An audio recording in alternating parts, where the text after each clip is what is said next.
기도하도록 하겠습니다. 성부와 성자와 성령의 이름으로 아멘.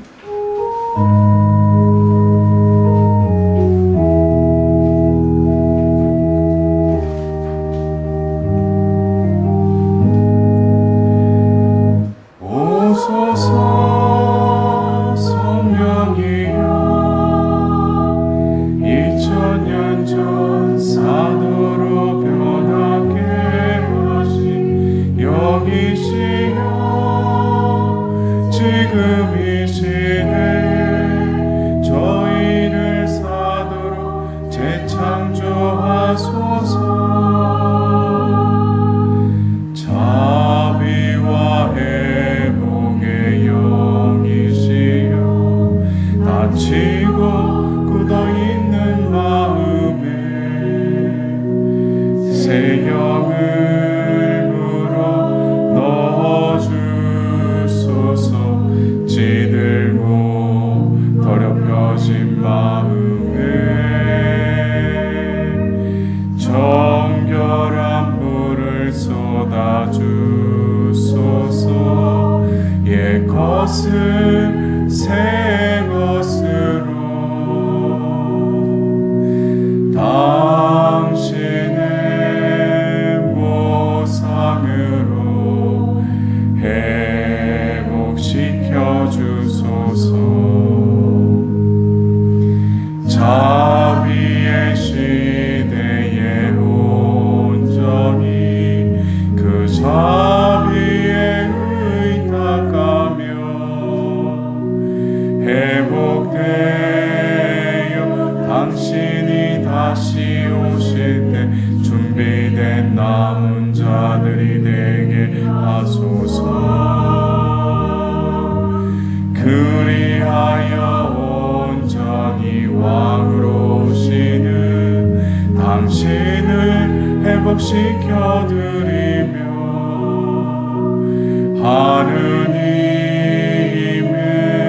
사도로서 찬미 영광 돌리게 하소서. 보호자이신 성령이여 모든 악과 유혹에서 지켜주시고 이 자리에 친히 강복하소서.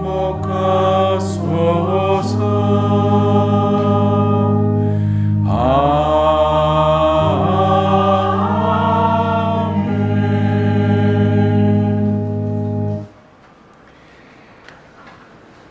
우리 뒤에 그려져 있는 그 성화, 사도들의 모후 성화의 그 세나클에 우리 각자가 지금 머무르 있는 곳이 또 다른 세나클의 장소임을 하나님의 현존 안에서 또 우리 안에 당신의 거처를 마련하신 그 하나님의 현존을 느끼면서 잠시 머무르도록 합시다.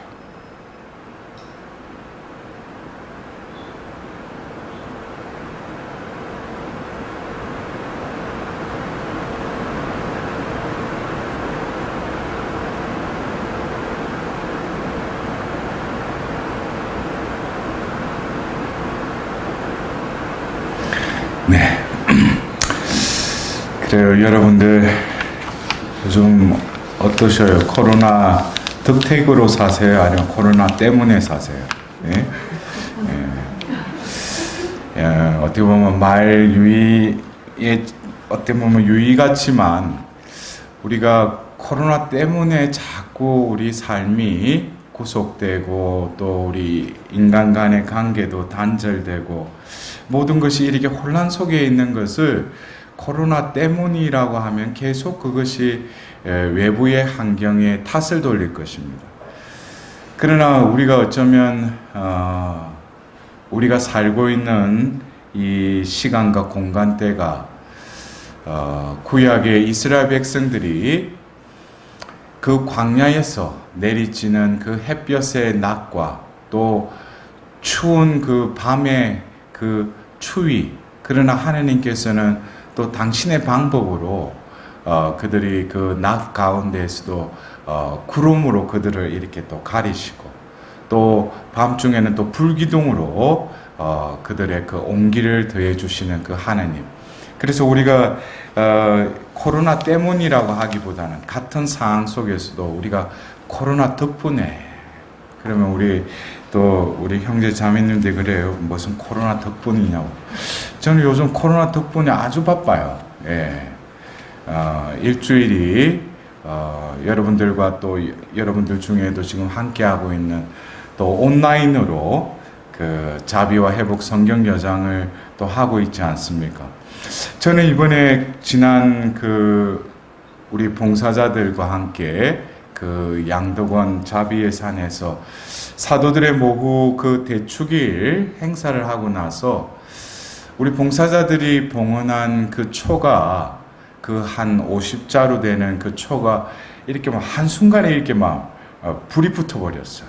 예? 그래서 초가 상가를 다 태울 그런 위기에 있었는데 잽싸게 꺼가지고 그래서 그때 어떤 그 50여 자루의 그 초가 이렇게 하나로 이렇게 붙는 걸 보면서 하나님의 어떤 그 뜻과 기원, 우리들의 어떤 기원들이 하나님께 이렇게 상달되는 그런 영적인 제가 느낌을 받았어요. 그 이후에 제가 조금 마음속에 이번에 이렇게 코로나로 인해 가지고 그 한 달, 두 달 어떻게 보면 참 편한 시간이었어요. 예? 저 같은 경우에는 여러분들이 외적으로도 다행스럽게 요요 현상도 없이 거의 체중의 그 두 자릿수가 이렇게 빠졌으니까. 그래서 제가 애를 낳았다고 그랬어요. 그 애 이름이 내장지방이라고. 그래서 이제 출산을 하고 이제 아주 가뿐하게. 근데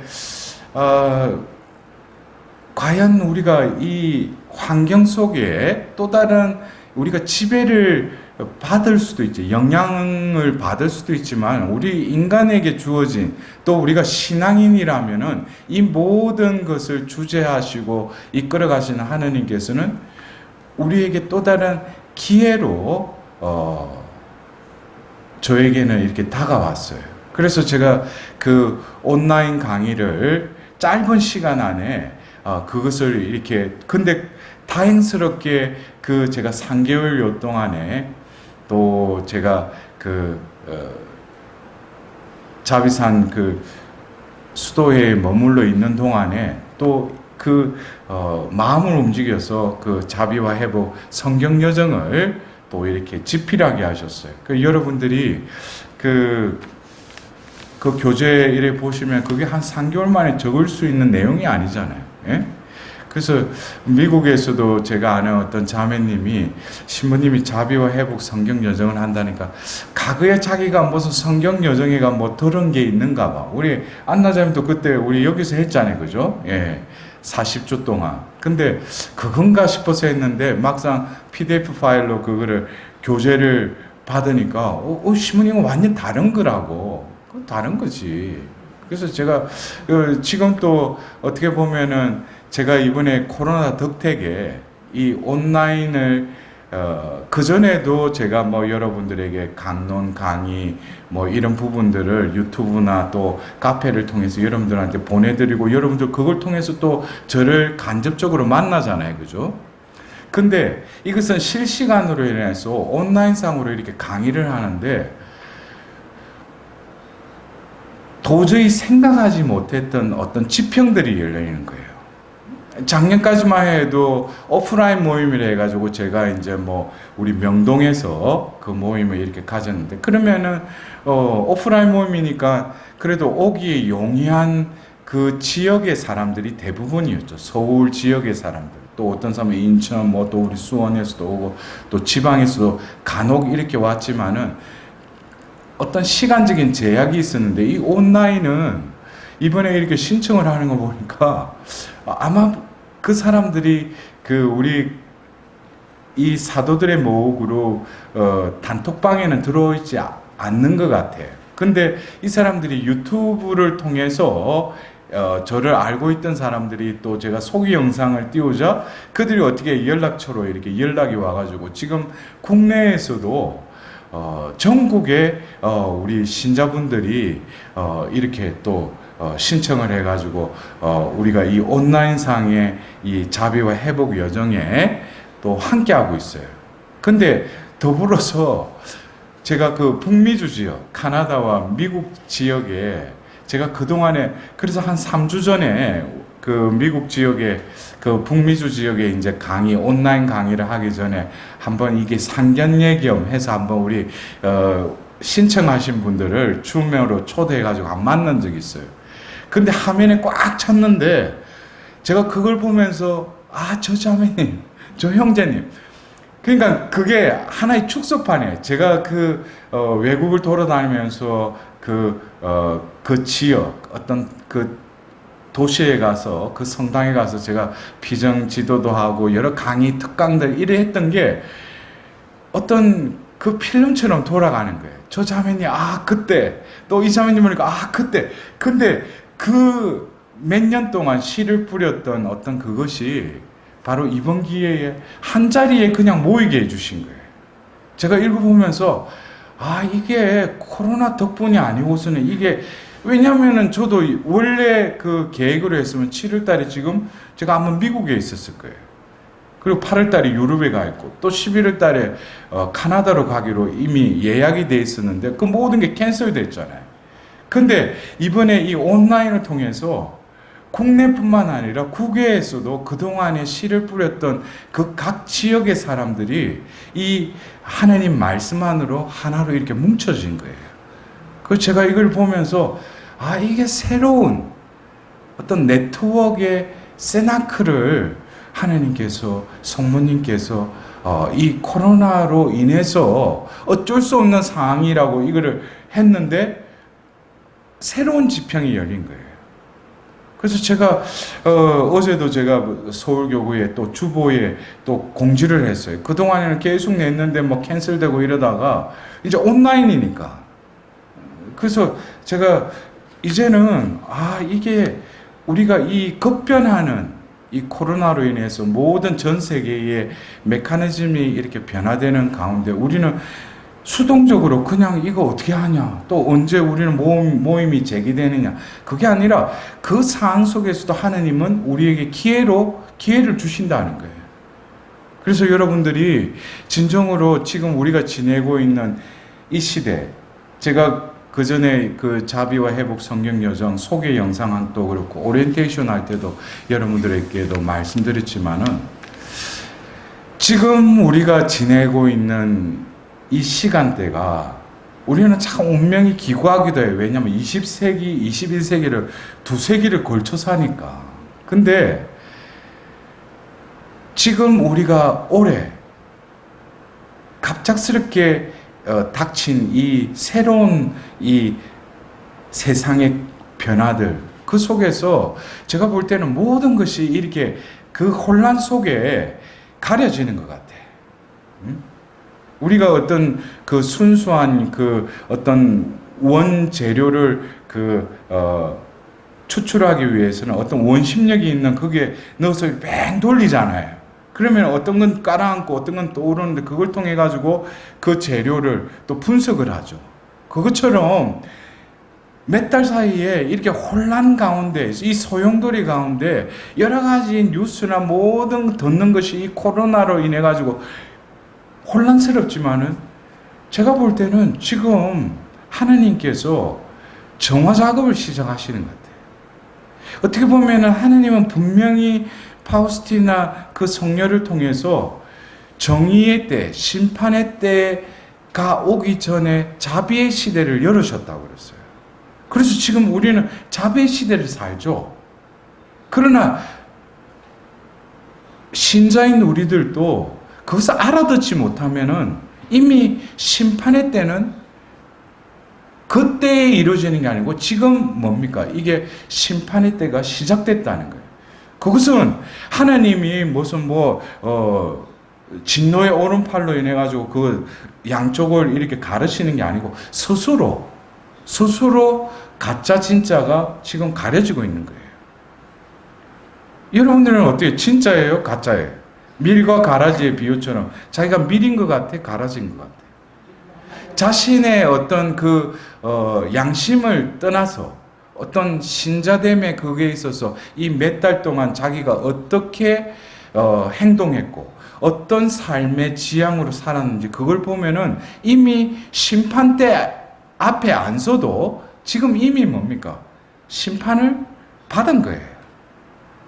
내가 이러함에도 혼란스러운 가운데도 우리가 성당문이 닫혔을 때 방송을 통해서나 식량 성체를 하면서 하나님과 일치하려고 했던 그 열망들, 지금 이제 거리두기에서 또 제한적이지만 그 속에서도 많은 신자들이 지금 이제 반 이상이 뭐예요? 거의 뭐 그냥 다 떨쳐져 나가는 거예요. 그래서 제가 볼 때는 지금 이미 우리는 이 심판대에 설 준비를 지금 하고 있지 않는가. 그래서 지금 이 시대가 바로 자비의 때 구원의 날이라는 그 고린도 2서의 말씀이 다시금 저에게 와닿기도 합니다. 그래서 오늘 제가 여러분들과 이렇게 만나면서 이번 달 우리 세나클 월모임의 이 주제를 사도직의 정과 동이라는 어떤 그 주제로 한번 이렇게 붙여봤습니다. 여러분들 알다시피 사도들의 모우성화를 그리게 하신 그 빈센트 발로티 성인, 그 성인의 그 남기신 글을 보면은 그 성인은 늘 어디에 머무르기를 원하셨다고 그랬어요. 세나클에 머무르기를. 그러니까 기도할 때도 그 성화 앞에서 기도를 하셨지만 그가 어떤 사도직을 행할 때, 사목을 할 때도 어디에 있더라도 자신은 뭡니까? 이 세나클에 머무르고 있다는 것을 늘 상상하고 염두에 두고 있었다는 거예요.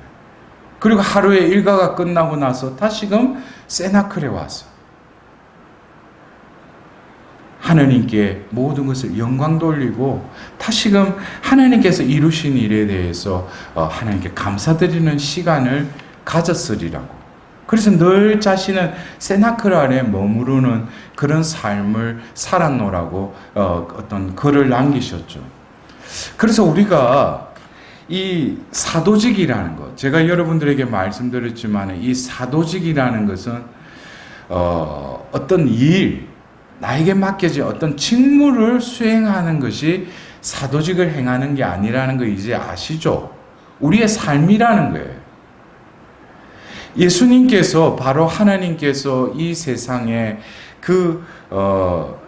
당신께서 창조하신 이 세상이 손상되고 그 타락에 빠져 있을 때 그 보상으로 그 아들을 보내서 하나님의 뜻으로 하나님의 위엄과 그 존귀함을 다시금 회복하기 위해서 아버지의 뜻에 온전히 순종하셨던 예수님의 삶 자체가 바로 뭐예요? 그게 사도직이라는 거예요.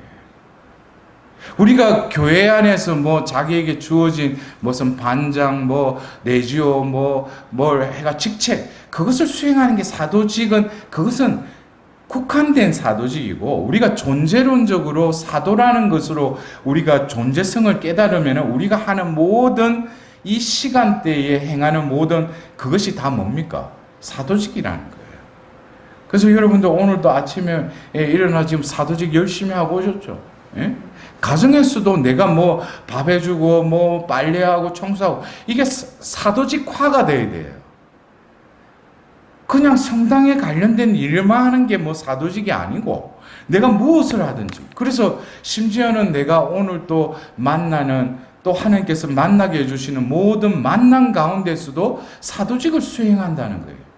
우리가 사도직을 지금 내가 수행하고 있다는 것을 바로 내 존재감을 어떻게 느끼는가? 내가 사도라는 거예요. 그래서 우리가 교회 일 할 때는 사도고, 집에 가면 가정주부고, 엄마고, 아내고, 그게 아니라는 거예요. 우리의 존재는 어떻게 보면 가장 우선순위 되는 것이 하나님께서 우리의 생명을 주셨다면 이 세상을 사는 동안에 각자의 성소에 따라서 결혼도 하고 혼자 살고 그러면서 또 애를 놓고 그러면서 가정의 또 그 성소에 걸맞는 삶, 또 그리고 각자가 맡은 그 직업을 또 수행하는 것. 이 모든 것이 생계를 위한 것이기도 하지만 우리가 하나님 나라의 추수의 일꾼으로서 나에게 주어진 모든 일도 사도직화가 되어야 된다는 거예요. 근데 오늘 여러분들이 다시금 그 제 뒤에 그려진 이 사도들의 모성화, 여러분들 다들 집에 그 기도 하는 곳에 그 이 사도들의 모성화 놓여져 있죠. 예, 저는 믿어요. 예, 믿는데 사람은 안 믿어요. 예, 하느님만 믿지. 근데 여러분들이 이 성화를 잘 보면은 처음에 저는 이 성화의 배경이 바로 사도행전 1장 14절. 그들은 모두 여러 여자와 예수님의 어머니와 그분의 형제들과 함께 한 마음으로 기도에 전념하였다. 이것이 어떻게 보면 이 사도들의 모성화의 배경인 줄 알았어요. 그래서 이 성경 말씀에 이 무드로 들어가서 묵상을 하다 보면은 어느 날 보니까 아니 이미 그들의 머리 위에 불효의 모양으로 성령이 임한 거예요. 근데 이 사도행전 1장 14절은 아직까지 이 9일 동안 성모님과 함께 성령이 오기를, 바로 예수님의 그 약속이 이루어지기를 그냥 세나클에 모여서 기도하고 있었잖아요. 이때는 성령께서 본격적으로 임하신 게 아니죠. 근데 우리는 이 성경 말씀을 가지고 또 이 사도들의 그 모후 그 세나클을 상상하고, 그런데 우리가 볼 때 지금 그림 어떻게 보면 정지된 그림일 수도 있어요. 그러나 저 그림은 살아있는 그림이에요. 그래서 우리가 이 전후의 관계, 바로 어떻게 보면은 가장 클라이막스의 그 성령이 임한 그 장면을 팔로티 성인은 저렇게 그리라고 했지만, 저 그림에는 또 내포되어 있는 것이 그들이 사도행전 2장 4절에 그들이 성령으로 가득 찼다, 그러한 상태로 이르기 위해서는 뭐가 필요했어요? 기도의 세나클이 필요한 거죠. 그래서 우리가 저 그림을, 성화를 볼 때 그냥 눈으로 보이는 정지된 그 화면이 아니라 바로 성령이 온전히 임하도록 그들은 준비되었고, 또 그 열린 마음으로 임했던 그 사도행전 1장 14절의 그 장면도 우리는 염두에 둬야 된다는 거예요. 우리는 무조건 성령을 받는 것에만 관심이 있다면은 우리가 추구하는 이 성령 강림의 이 사건의 그 핵심은 뭡니까? 핵심은 성령이 임하셨고 또 그들은 어떻게 됐다는 거예요? 변형되었다는 거예요. 변화가 일어났다는 거예요.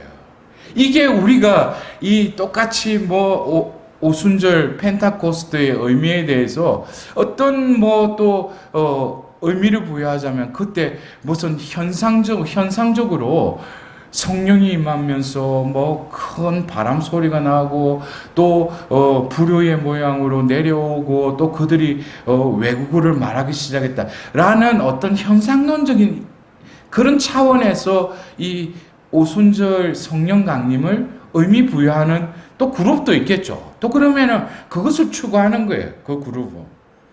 그러나 우리가 사도들의 모 그룹은 외적인 이러한 현상도 제가 느끼기에는 내 존재가 성령으로 가득 차자 바로 듣고 보고 말하기 시작했다는 거예요. 뭐로 인해서? 성령에 의해서. 그래서 우리는 이 존재를 바라봐야 돼. 저 순간, 바로 저 순간이 있기까지 바로 그들이 바로 성모님과 함께, 사도들의 모이신 성모님과 함께 그 9일이라는 미스테리 시간을 통해서 그들이 성모님과 한 마음이 되었다라는 것이 루카 복음사가 적은 그 성령 강림 전에 그 상황이라는 거예요. 근데 거기에다가 또 더불어서 그들이 한 마음으로 기도에 전념했는데 이어서 뭐 어떤 장면이 나와요? 마티아를 빠졌던 그 한 자리로 그 제비뽑기를 해서 뽑는 그 장면이 또 나오지 않습니까? 그렇기 때문에 하나님께서는 이 공동체를 준비시키신다는 거예요. 야곱의 12아들처럼 또 하나님께서 야곱의 12아들의 그 아들들의 이름을 따서 12지파를 세웠듯이 이제는 이 신약에 교회가 출범하면서 바로 하나님의 그 12지파의 그것이 신약의 12개 사도들의 그 반석 위에 하나님께서 이 교회를 세우시는 거죠. 그래서 빠진 것을 다시 채우는, 그래서 이것은 어떤 면에서 공동체성을 또 암시한다는 거예요. 우리가 어떤 개인적으로 이 사도행전 1장 14절의 그 말씀대로 성모님과 한 마음으로 기도할 때 우리 자신을 성모님을 통해서 티 없는 마리아 성신께 우리를 봉헌하는, 그것도 중요하지만 우리 공동체, 어떻게 보면은 빠진 자리는 우리에게 이를테면 가정 공동체에 있어서도 함께 기도해야 된다. 누군가가 매번 빠지고 뭔가 그러면은 이거는, 그래서 뭐 외기르기처럼 매번 성당에는 우리 자매님들만 나타나고 형제님들은 바쁘니까 같이 기도하는 게 그게 얼마나 아름답겠어요. 하나님 보실 때. 특히 가정의 기도, 이것은 강력한 기도라는 거 여러분들 익히 아실 겁니다. 그래서 우리가 이 성령 강림 이 순간, 그러나 그 전에 이 순간에 우리는 또 다른 모습을 봐야 되는 것이 바로 이 정의 모습이라는 거예요. 이 고요함. 그래서 제가 이 오늘 사도직의 정과 동이라고 한 이 정적인 부분, 이 정적인 부분은 성령이 온전히 내 존재를 변형시키는 주체로서 내가 준비하고 열린 마음으로 하나님 앞에 머무르는 그러한 단계. 이것이 어떻게 보면 사도직을 우리가 수행하고 우리가 사도직을 하는 데 있어서 이 정의 단계, 이 고요함의 단계에 머물러야 된다는 거예요. 이것이 우선되지 않고 충분하게 이게 준비되지 않으면은 일을 할 때 부딪혀요. 왜? 준비가 안 됐으니까. 우리가 어떤 공동체적으로도 사도직을 수행할 때는 각자가 하나님 앞에 머무르면서 자신의 그 정체감을 깨달을 뿐만 아니라 우리가 이제 행해야 될 이 모든 활동은 내가 하는 것이 아니라 하나님이 몸소 나를 통해서 하시게끔. 그러려면은 차에도 달리려면 기름을 넣어야지. 기름을 넣으면은 시동 끄고 밸브 열고 그래가지고 기름을 채우는 시간이 필요할 거 아니에요. 근데 뭐 무조건 가다가 보면 주유소 옆으로 지나갔다 해서 보면은 기름이 채워져요? 머물러야 된다. 그래서 우리가 어떤 일을 하기 전에, 활동을 하기 전에는 이 머무름의 이 정의 단계로 들어가야 된다.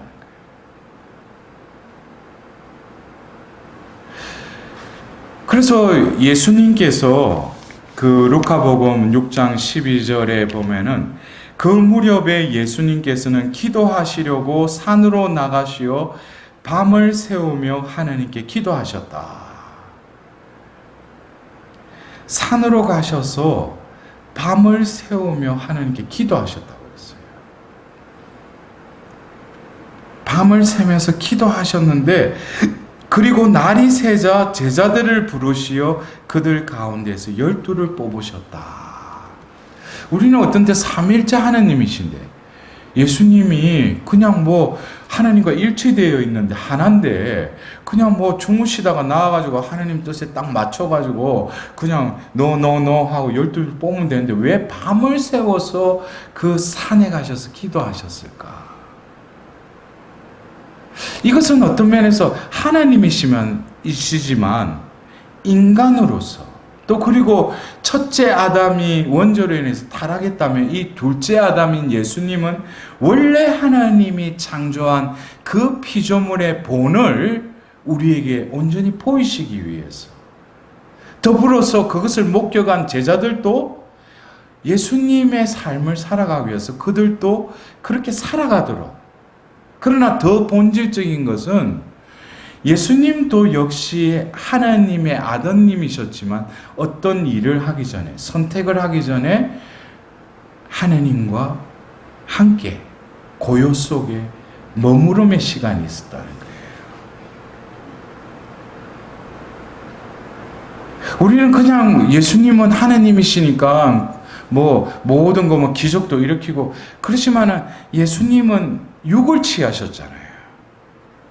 이 육을 취했다는 것은 어떤 면에서 이 신성이 가로막히는 거죠. 이 육을 통해서. 그래서 우리가 이 나자렛 회당에 가서 말씀하실 때도 그들이 다른 율법학자들과 달리 권위를 느꼈지만 그들의 눈에는 하나님의 아들을 느끼기보다는 누구를 느껴요? 바로 요셉, 마리아, 그 가정의 아들이고 또 친척들, 이런 인성적인 차원으로밖에 그들은 이렇게 볼 수 없는 한계가 있었죠. 그러니까 예수님도 역시 이 육을 취하셨다는 것이 모든 것을 감각으로 느끼잖아요. 우리가 어떤 때 그 요한복음 6장에 보면은 그 빵의 기적을 일으키고 나서 그 군중들이 예수님을 왕으로 모시려고 하자 예수님께서 그들 한가운데를 가로질러 나아가셨다 그랬어요. 어디로 가셨겠는가? 예수님은 어떻게 보면 그 공생애가 시작되기 전에 바로 그 광야에서 유혹하는 자의 그 유혹을 받으셨을 때도 인성을 지니셨기 때문에, 그러나 하나님께서는 그것을 신성으로, 하나님의 은총으로, 그 하나님의 권능으로 하나님의 아드님이심이라는 그 정체성을 드러내시죠. 그래서 예수님께서는 우리가 볼 때 왕으로 모시려고 할 때 예수님이 그 예루살렘에 입성할 때 호산나 하면서 그럴 때 인간이셨기 때문에 그런 내 안에 또 다른 어떤 그것에 반응이 있었다는 거예요. 예수님 안에는 교만이 없었겠죠. 하나님이시니까. 그러나 그 교만에 유혹은 받으셨다는 거예요. 그 죄는 안 지으셨지만. 그래서 예수님께서 그러한 상황 속에서 또 어떻게 홀로 산에 가셨는지 바다로 가셨는지 어디로 가셨는지 모르지만은 홀로 또 하나님께 가서 기도하시는 거예요. 그래서 우리가 이 시작과 끝, 어떻게 보면은 하나님의 그 능력이 온전히 스탠바이 되고 우리 안에 채워질 수 있도록 하나님 앞에 그 고요함의 시간을 필수적으로 우리는 가져야 된다는 거예요. 그래서 우리가 이 사도들의 모성 앞에 기도할 때 그냥 머리에 내린 그 성령만 보지 말고 그 성령이 온전히 내게 임하시기 위해서는 내가 열려지고 피워지고 준비되어질 때 성령은 나의 존재를 가득 채우신다는 거예요.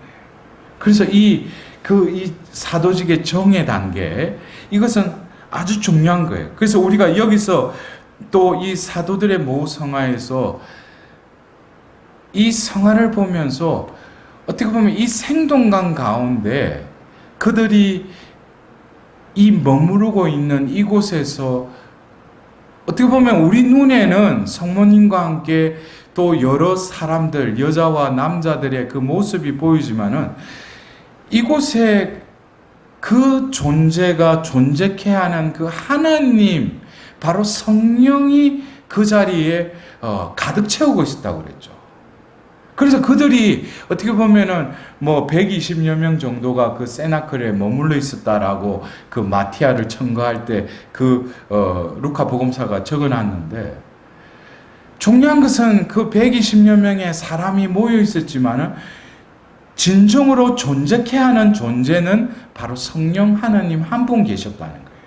왜? 그들도 역시 성령의 그릇이 되어서 성령으로 가득 찼으니까.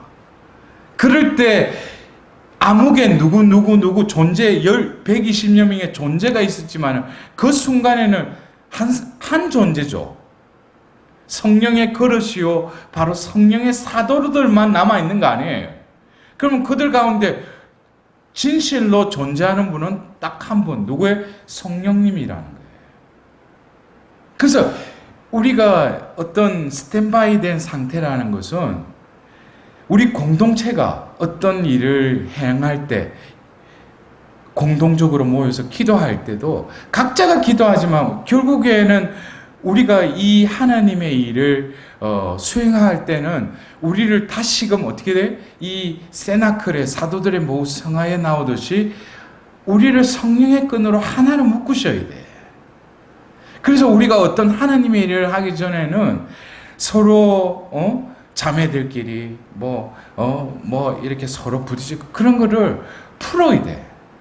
우리가 볼 때 제가 그 피정을 이 지도할 때 보면은 보통 이렇게 조장들, 조봉사자들한테 꼭 필히 제가 그 부탁드린 게 뭐냐면은 피정에 임할 때 저도 고해성사를 보고 하나님의 그 성령께서 나를 또 이렇게 역사하시도록 비워야 되지만 이 조를 봉사하는 사람들도 어떻게 보면은 이 지도하는 사람들과 같이 함께 손발이 되잖아요.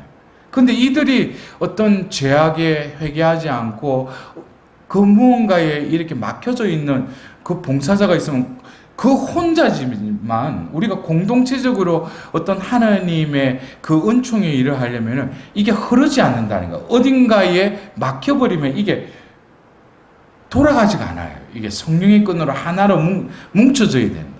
근데 저는 그런 것들이 또 하나님께서 그런 느낌을 주셔요. 그럼 제가 당신 고해성사 받냐고 또 손가락질 할 수 없지. 누군지는 알지만, 예? 그래서 인권 슬쩍 돌리면서 그래요. 빨리 이들 중에 고해성사 안 보신 분들은 빨리 고해성사 보라고요. 그리고 고해성사 보고 나면 이상하리만큼 이 성령께서 이렇게 자유자재로 이렇게 움직이셔요. 그래서 그런 것들이 내 개인적인 차원도 있지만 이 공동체 차원. 그래서 지금 이 사도들의 모후 성화는 그 개체의 그 존재들이 보이지만은 그 자리를 온전히 존재케 하고 머무시는 분은 성령 하나님밖에 계시지 않는다는 거예요. 그러나 이 세나클에 이 성령이 임한 이 순간은 바로 뭡니까? 인간으로서는 이해하지 못하는. 여러분들도 안 그래요? 하나님 은총을 받는 순간을 우리가 논리적으로 어떻게 설명을 할 수가 있어요? 하나님의 은총이 어떻게 나에게 임하셨는지 그건 알 수가 없죠. 그건 신비니까. 근데 저 순간에는 이미 가짜 나로 살았던 나가 진짜의 나로 변형이 되는 순간이라는 거예요. 그래서 우리가 이 정의 단계에서 이 동으로 넘어가지 않으면은 거기서 어떤 불협화음이 생기는 게 뭐예요? 다들 자기만 존재하니까. 그럼 자기 식대로, 자기 마음대로 행한다는 거예요. 그러니까 이게 일이 제대로 수행이 안 되는 것이죠. 그래서 이 사도들의 모후 성화는 바로 이 전 단계, 바로 성모님과 한 마음으로 기도했다는 것, 이 그림을 우리는 봐야 돼요. 그 장면을 우리 마음에 새겨야 돼요. 그것도 뭡니까? 세나클에 머무르는 필수적인 사항이라는 거예요. 그리고 예수님이 약속하셨던 그 영이 임했을 때 우리가 볼 때는 그들이 외적으로 변한 게 아니에요. 뭐가 변화된 거예요? 내적인 변형이 일어난 거예요. 그 내적으로 어떻게 변화됐는가? 거처가 바뀌어버린 거지. 그것이 바로 이 정의 단계에서 성모님의 성령의 정배로서 그것을 준비시키시고 산모와 같이 그들이 바로 새로운 하나님의 피조물로 다시 회복되는 순간이 바로 그저 성령 강림의 그 순간이라는 거예요. 어떻게 보면은 겉으로 보면은 똑같은 그 사람이지만은 저 세나클의 그 클라이막스의 그 성령이 불의의 모양으로 그에게 임하고 그를 가득 채웠을 때는 이미 나라는 존재는 변형이 되었다는 거예요. 그런 존재감을 우리는 이 사도들의 모성 앞에서 바라봐야 됩니다. 그냥 내가 원하는 거 그거 막 털어달라고 또 막 그게 아니라 우리가 사도의 모의 성화를 볼 때는 바로 그 저 앞에 열려진 원에 우리도 들어가야 된다고 그랬죠.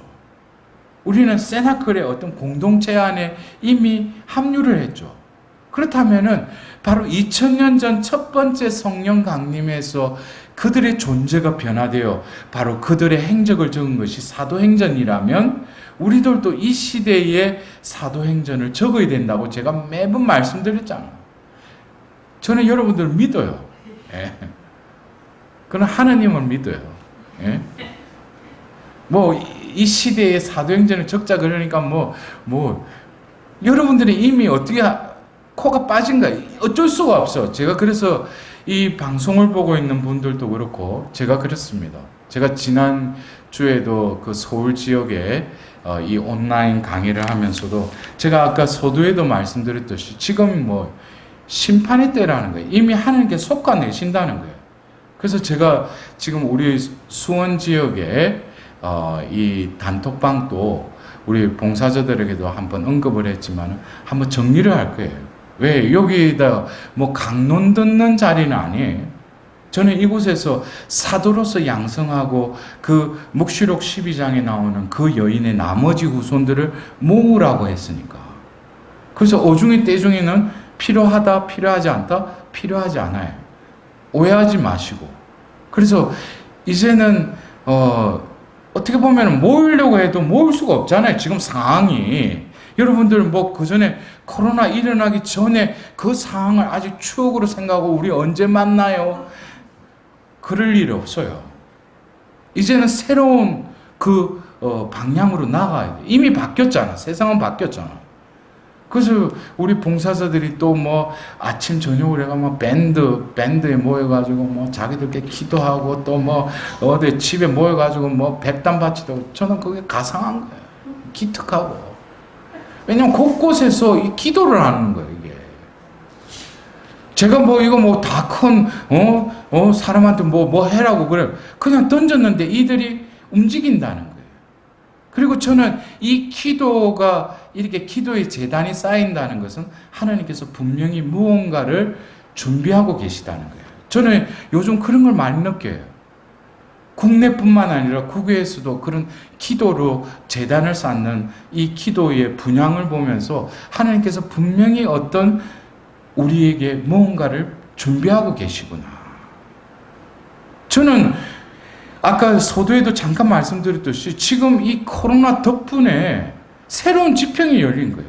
사도직에 있어서도 그동안에 수년간 해야 될 그 일들을 이 온라인을 통해서 한 방에 다 해결하시는 거예요, 이게. 국내외로 그냥 낮반, 밤반, 외국반 이래가지고 그냥 한 방에 다 해버리는 거예요, 이게.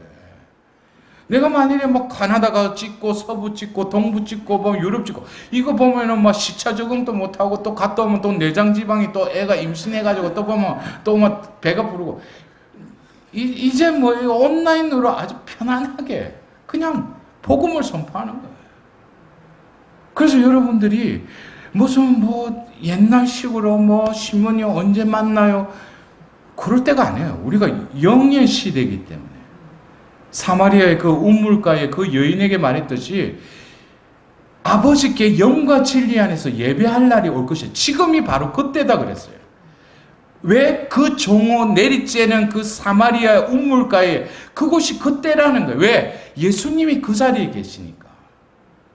결국 그 여인은 예수님을 알아보고 밖으로 나가서 그분이 메시아라는 것을 복음을 전하잖아요. 삶의 변화가 일어나잖아요. 그래서 여러분들이 이제는 탓하고 외부의 환경은 더 이상 우리를 구속시킬 수 없다는 거예요. 꼭 각자 편안하게 에어컨 틀어놓고 소파에 누워있던 그래서 줌 들어올 때는 카메라를 끄셔. 어떤 대리 보면 깜짝 놀라요. 어이, 저 자매님 얼굴이 저랬나 이래요.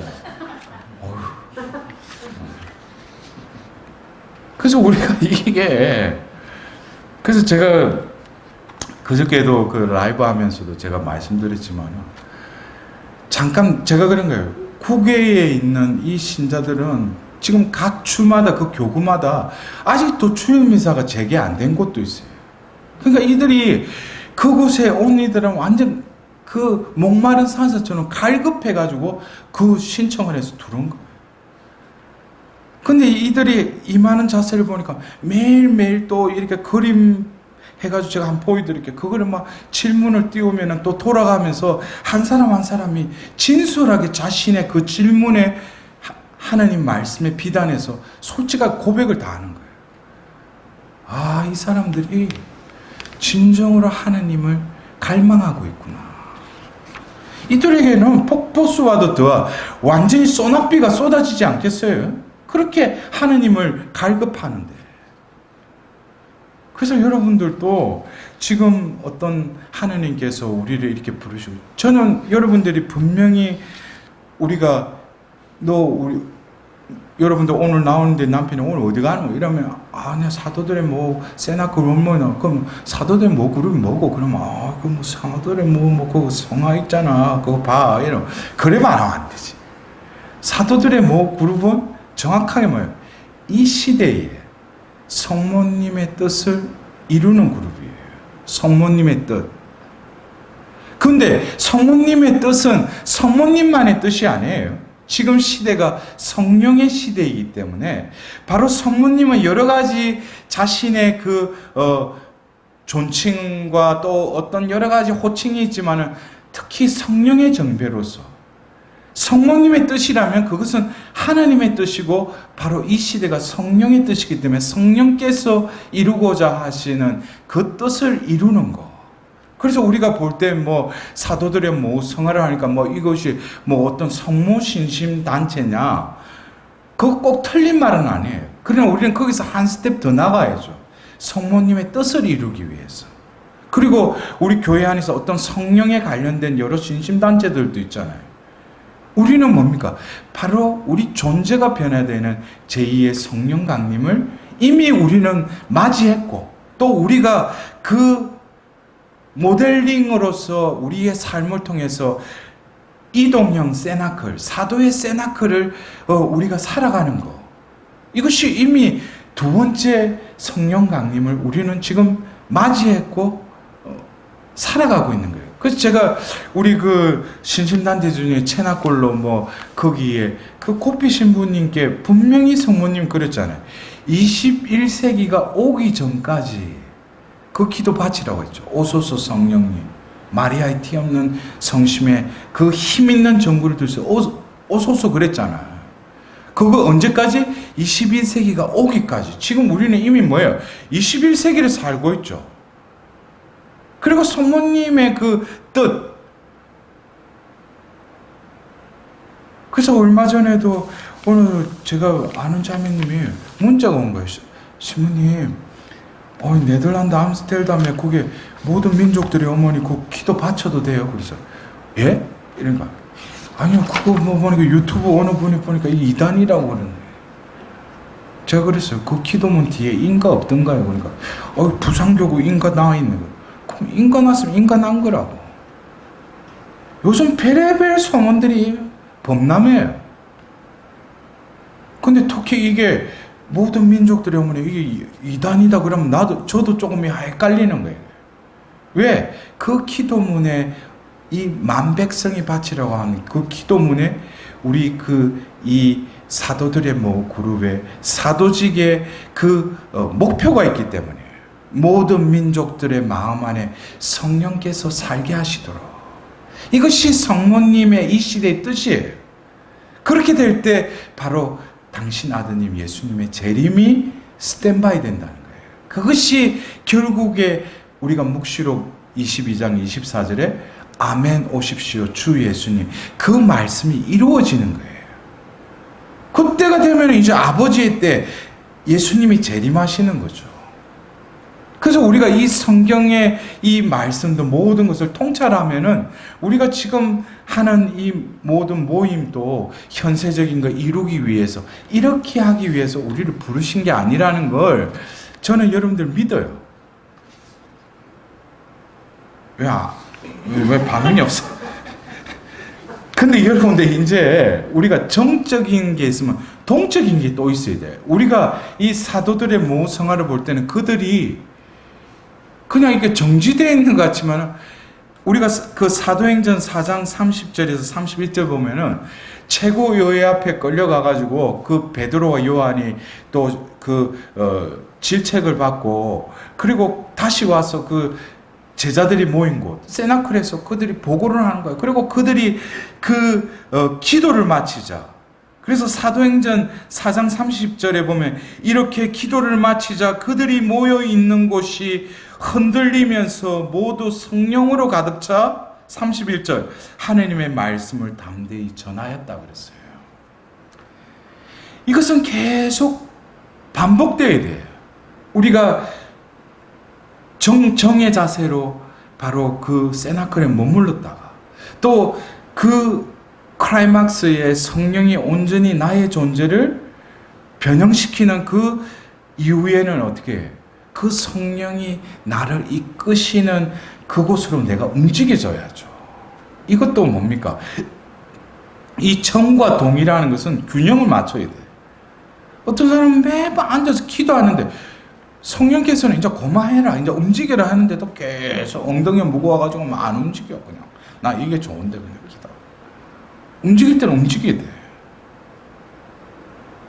그래서 이 동의 상황, 이 움직임, 그래서 예수님께서 루카복음 그 4장 22절에 보면 날이 새자 예수님께서는 밖으로 나가시어 외딴 곳으로 가셨다. 군중은 예수님을 찾아다니다가 그분께서 계시는 곳까지 가서 자기들을 떠나지 말아 주십사고 붙들었다. 그러나 예수님께서는 그들에게 말씀하셨다. 나는 하느님 나라의 기쁜 소식을 다른 고을에도 전해야 한다. 사실 나는 그 일을 하도록 파견된 것이다. 그러고 나서 예수님께서는 유다의 여러 회당에서 복음을 선포하셨다. 예수님께서는 조금 전에 제가 루카복음 6장에는 그 밤을 새워 기도하셨지만 또 이 4장 42절은 날이 새자 예수님께서 밖으로 나가셔 외딴 곳으로 가셨다. 왜 외딴 곳으로 왜 가셨어요? 용변 보시러 가신 거예요? 기도하러 가신 거죠. 이거 언제나 예수님의 활동 전에는 뭐예요? 정의 상태가 있었다. 그러나 이 정은 정으로만 머무르는 게 아니라 우리는 그래 머무른다고 할 때 이 정적인 요소만 있는 게 아니고 이 머무른다는 것은 동적인 요소도 함께 포함되어 있어요. 여러분들 이거를 잘 깨달으셔야 돼요. 이 의미는 뭐냐? 정적인 것도 머무름의 한 부분이지만 이 동적인 것도 머무름의 또 다른 한 단면이라는 거예요. 왜? 우리가 어떤 활동을 하면서도 내가 이 일을 수행하는 것은 하나님이 나를 통해서 하신다는 그 존재감으로 하려면은 내가 어디에 머물러 있어야 돼요?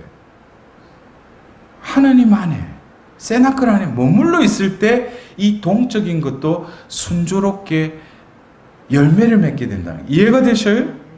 예? 이해가 되셔요? 저는 여러분 믿습니다. 예. 그래서 이 동의 상황은 그냥 움직임이 아니라 이제는 내가 그 매 순간, 그래서 여러분들이 어딜 갈 때 운전할 때 얼마나 기도의 시간이 고요하잖아. 그래서 그곳이 기도실이 되는 거야. 세나클이 되고.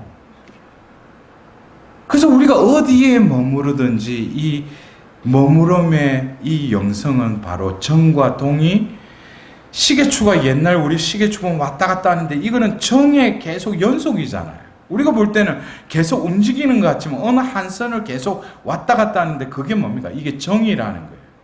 정과 동은 계속 균형을 이루고 어느 한 곳에 치우쳐져서도 안 된다는 거예요. 그래서 우리가 이 사도직을 수행하는 데 있어서 우리는 다시금 아침에 이 사도들의 모성 앞에 머무르면서 정으로 들어가야 되겠죠.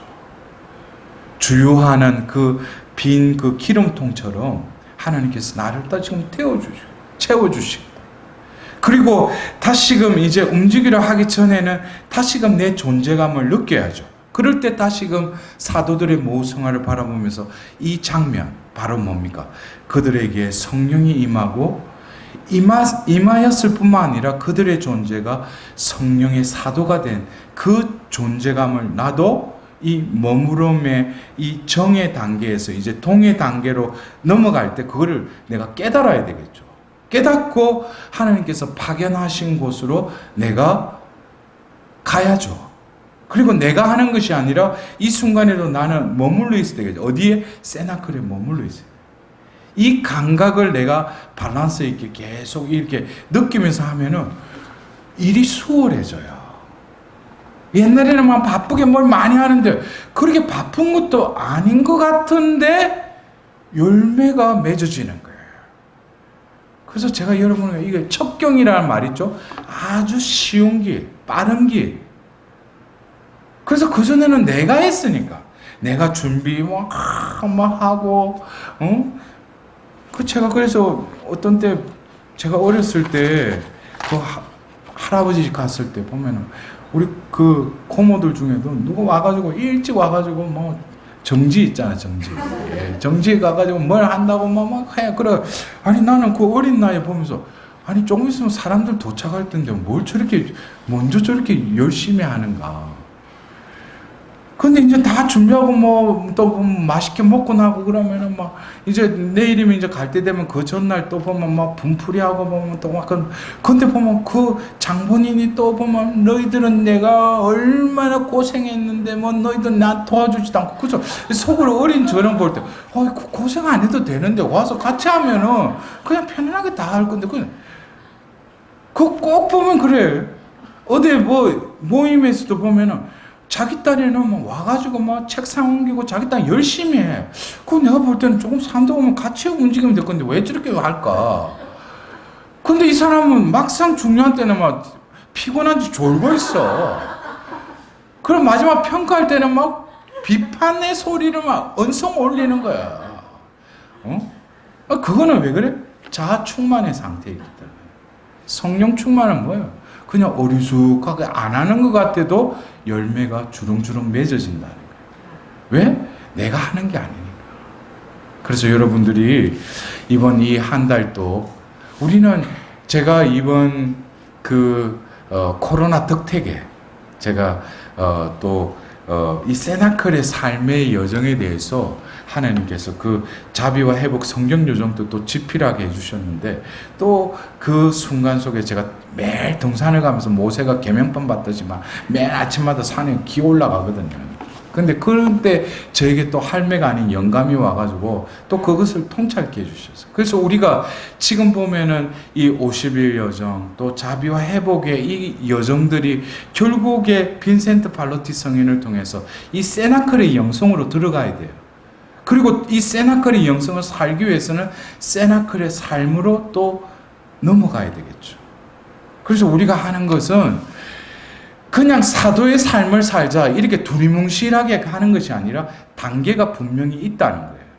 그리고 그 단계별로 우리가 또 자신을 재점검하고 그냥 뭐 무턱대고 그냥 사도의 삶을 사는 게 아니라 거기에는 디테일하면서도 세부적인 성령의 우리를 훈련시키시는 또 다른 그런 방침들이나 어떤 지침들도 우리가 깨달아야 된다는 거예요. 그럴 때 사도로서의 삶을 우리가 원숙감을 가지고 성숙된 그리스도인으로 우리가 또 성숙해 갈 것입니다. 여러분들 다시금 오늘 이렇게 온라인상으로 여러분들 다시금 만나 뵙게 돼서 반갑고 여러분들 이 무더위 가운데에서도 건강 유의하시고 또 언젠가 또 우리가 이곳에서 만날 때가 올 수 있을지 그거는 제가 장담 못 하겠어요. 예. 여러분들을 믿는 게 아니고 하나님 믿어요. 예. 그래, 우리 영광송으로 끝내고 우리 이어서 자비의 5단 기도를 그냥 우리가 말로서, 노래가 아닌 말로서 우리가 바치고, 그리고 이어서 우리 오늘 전례 미사 봉헌하도록 하겠습니다. 영광이 성부와 성자와 성령께, 성부와 성자와 성령의 이름으로 아멘.